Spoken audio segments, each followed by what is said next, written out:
It was the vision of Dr. J.T. Edwards, pastor of Culpeper Baptist Church, to create a Christ-centered home to care for Virginia's aging adults.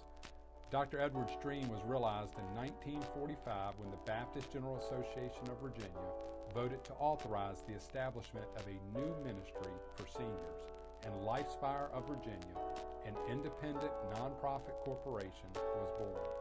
3 years later, the first of 4 LifeSpire retirement communities opened its doors in Culpeper, Virginia. This is the actual footage from the groundbreaking of the Culpeper, the very first Virginia Baptist home. The words are taken from speeches made on that historic day. Join us as we walk back to March 4th, 1949.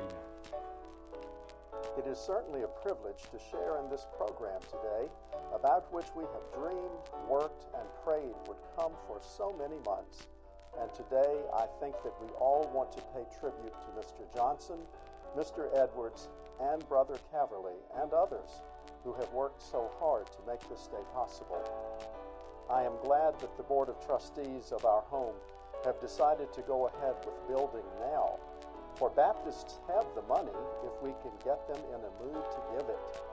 I believe that it is better to pay in dollars than in human misery.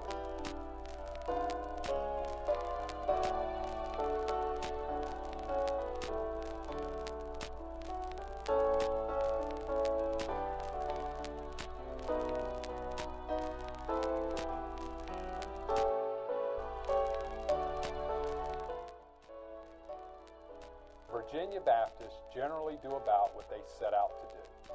When they want to build churches, hospitals, schools, they build them.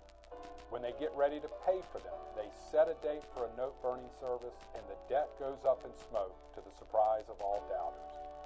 We feel toward our future home like the psalmist did when he said, "This is my rest forever. Here will I dwell, for I have desired it." What the Women's Missionary Union can and will do can be judged from the past. I believe we can truthfully say, since the beginning of the Women's Missionary Union, no cause has been launched by Southern Baptists or by the General Association of Virginia in which members of the Women's Missionary Union have not had a share.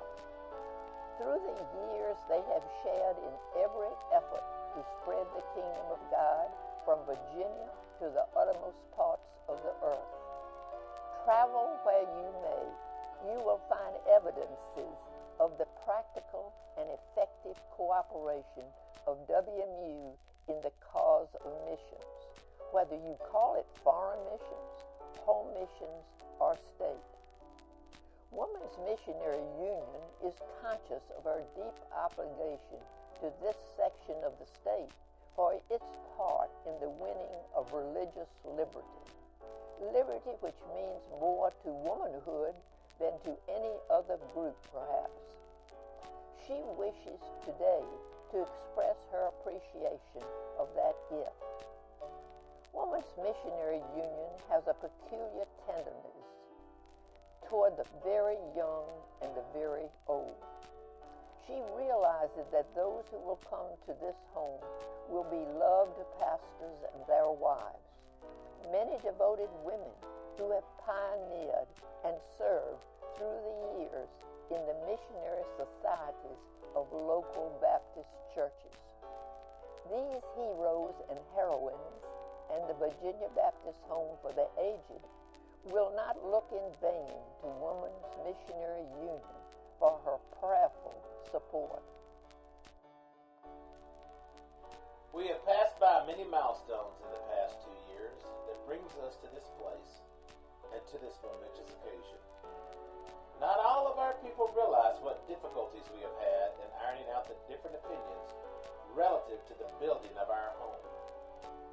It was easy enough to get the building on paper, but to bring this to realization and to the point of beginning was an entirely different matter. When the needs of our home were presented to our church, all of the organizations took hold with deep interest church to share in the gifts that are today in the hands of our home treasurer. I would like to suggest that we look not at the figures that tell us we now have 300 applicants, but remember that behind each one of these figures is a face, and this face belongs to a very worthy individual of some local Baptist church. Our people are not going to give to figures, but they will respond to faces. We did not have to come to Culpeper today to have this need emphasized. All you have to do is look about you. Every church in our general association has in it someone who would profit by the ministry of our home. I have found as a pastor that the appeal of our home is universal, and when properly presented, our people gladly respond. I would strongly urge every pastor to give his people an opportunity of sharing in the construction of our home in one way or another. Our unified budget churches can place our home in their budget each year as long as the